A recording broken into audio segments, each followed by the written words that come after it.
Assalamualaikum warahmatullahi wabarakatuh.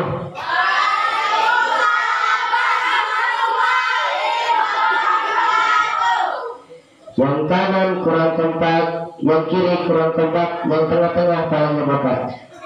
Kita ulangi sekali lagi. Assalamualaikum warahmatullahi wabarakatuh.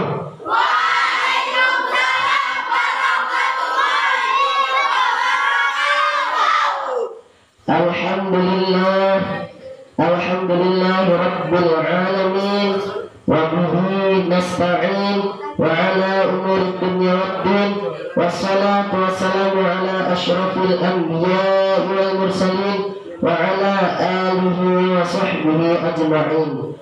Qala rabbi israh li sadri wa yassir li amri wahlul 'uqdatam min lisani yafqahu qawli, amma ba'd.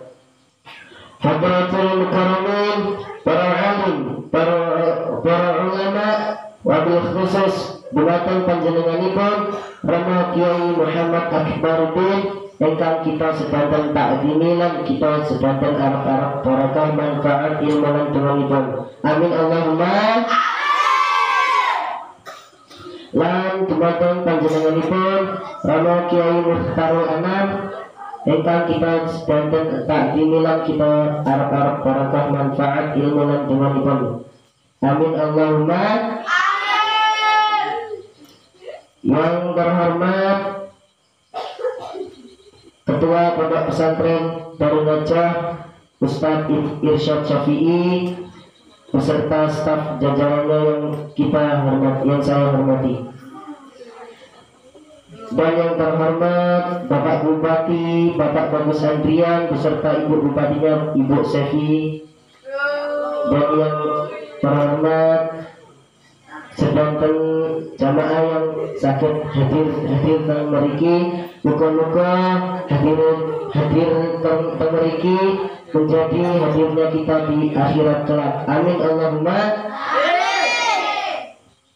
Pertama-tama dan yang paling utama sebelum yang kedua, marilah kita panjatkan puja dan puji syukur atas kehadirat Allah Subhanahu wa taala yang mana Dia telah memberikan nikmat kepada kita semua berupa nikmat kesehatan jasmani dan rohani sehingga kita dapat berkumpul pada malam hari ini dalam rangka belajar khitabah dalam keadaan sehat walafiat.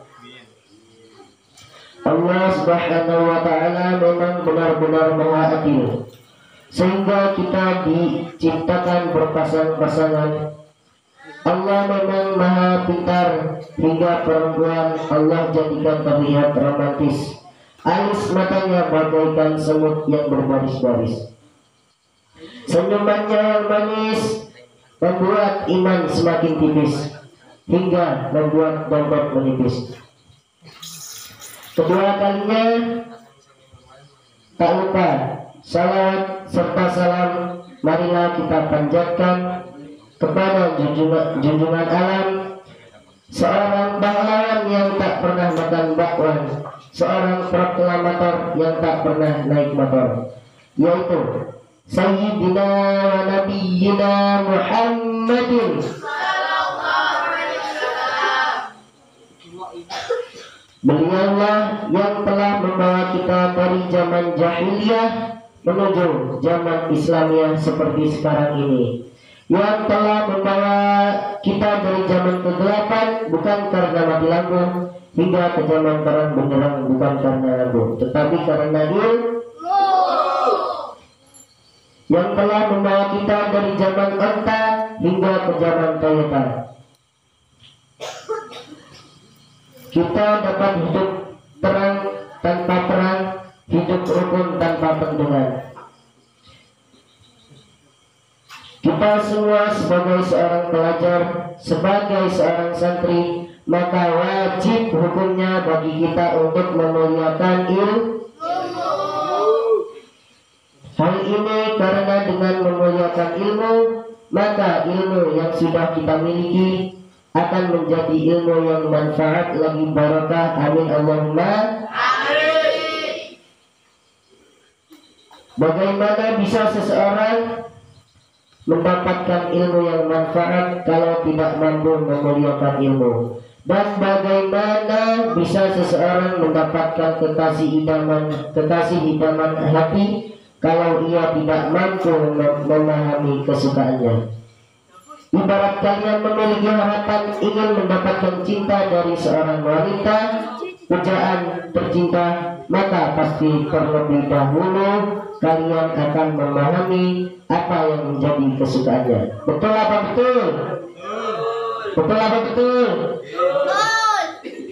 Begitu juga dalam hal mencari ilmu. Seorang harus paham apa yang disukai oleh ilmu. Nah, dalam kitab Ta'lim Muta'alim dijelaskan, apabila seseorang hendak mengambil kitab, sebaiknya harus dalam keadaan Mengapa demikian? Karena ilmu diciptakan dari cahaya dan wudu yang merupakan nur atau cahaya. Jadi barang siapa yang belajar dalam keadaan punya wudu, insya Allah ilmunya akan bertambah. Ilmunya pun akan jadi ilmu yang bermanfaat. Muka-muka sebabkan saya hadir termoriki ilmunya barokah manfaat. Amin Allahumma amin. Manfaat fit dini wa dunya atal akhirah. Nah, itulah tadi salah satu dari cara untuk memuliakan ilmu.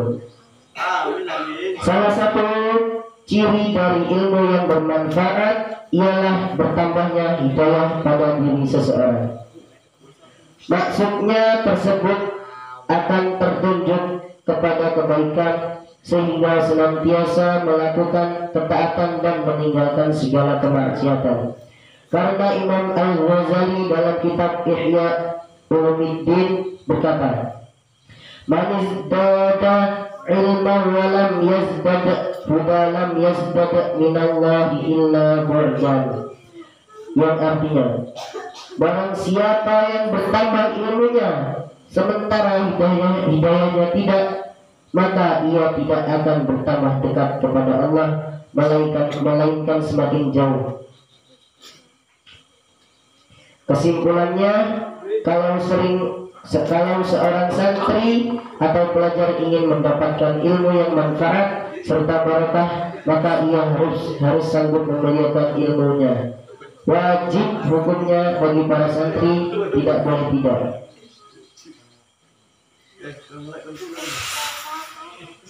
Disebutkan di dalam kitab Sahih Bukhari, juga ada di dalam kitab Sahih Muslim.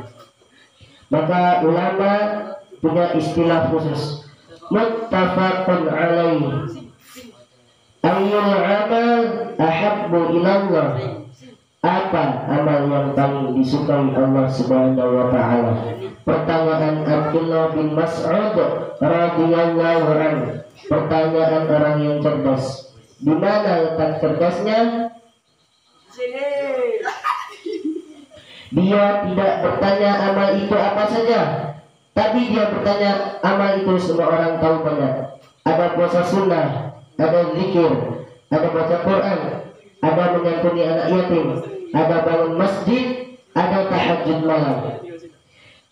Di antara amal yang sedemikian banyak itu, kalau diriku ingin mendekatkan kepada Allah Ta'ala dengan amal saleh, jelas Alladzi khalaqal mauta, dia yang menciptakan mati, wal hayata, dan dia yang menciptakan hidup, liyabluwakum ayyukum ahsanu amala. Allah membuat mati buat hidup. Ada yang malam ini menangis karena lahir, dan ada yang ditangisi karena meregang nyawa, meninggal di rumah sakit. Untuk apa dibuat Allah? Ada hidup, ada mati, ada meninggal, ada lahir. Liyabluwakum ayyukum ahsanu amala. untuk diuji siapa yang paling baik amalnya. Innal insana lafi khusr, sesungguhnya manusia itu rugi.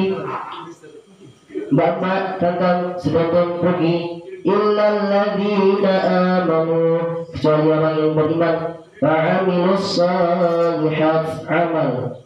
Tapi Al-Quran tidak ada menyebutkan secara eksplisit, secara detail dari sedemikian banyak amal itu mana yang paling disukai Allah Ta'ala.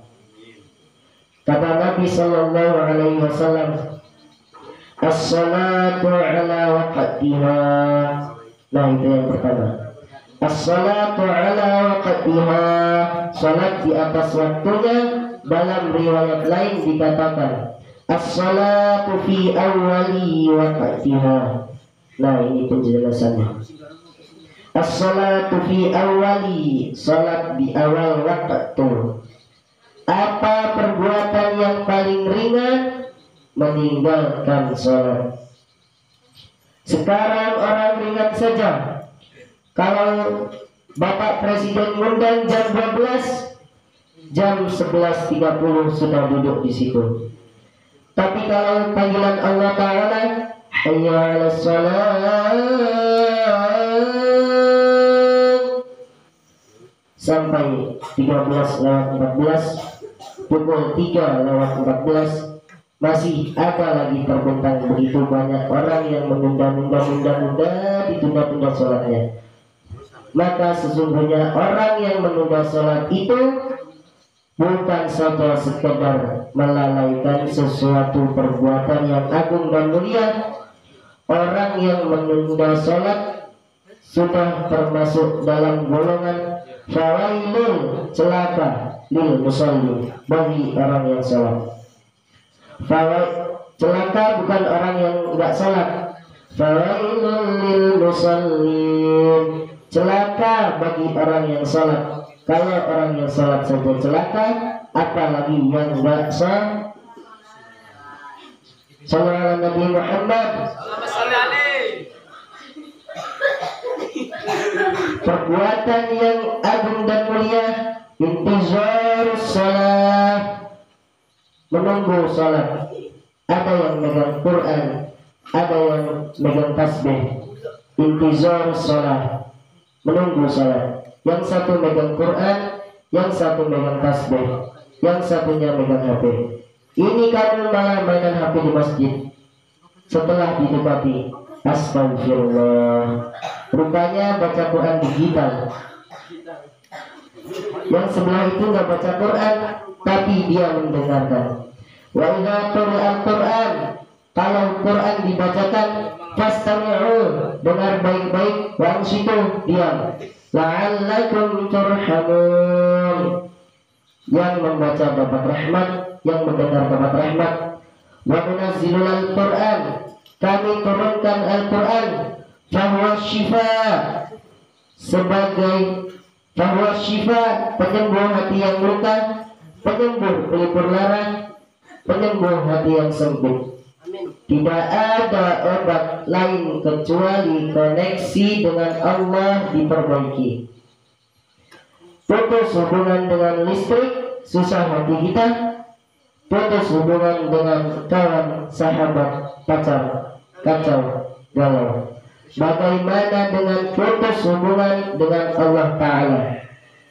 Maka orang sekarang banyak sudah putuskan antara makhluk dan Khaliq. Makhluk yang diciptakan, Khaliq yang menciptakan. Tidak boleh putus hubungan antara keduanya. Kalau sudah putus hubungan, maka disitulah puncak dari kehancuran.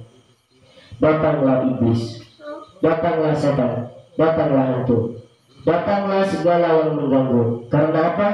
Karena putus hubungan. Makanya satu-satunya agama yang tidak makanya satu-satunya agama di dunia ini yang mengajarkan tidak pernah putus hubungan dalam pergeseran waktu adalah agama Islam. Enak saja orang sekarang meninggalkan sholat. Padahal apa kata Nabi? Man tarakas sholatan ta'abbidan, siapa meninggalkan sholat secara sengaja, faqad kafara, maka kafirlah dia.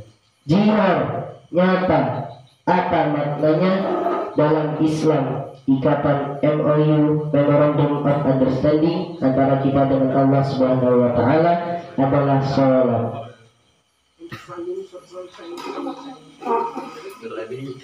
Semoga apa yang saya sampaikan ini bersamaan dengan hidayah Allah sehingga ilmu kita barokah fid dini wa dunya atal akhirah. Amin Allahumma amin. Pergi ke Surabaya, pulangnya naik bis. Cukup sekian dari saya karena materinya sudah habis. Wabillahi taufiq wal hidayah.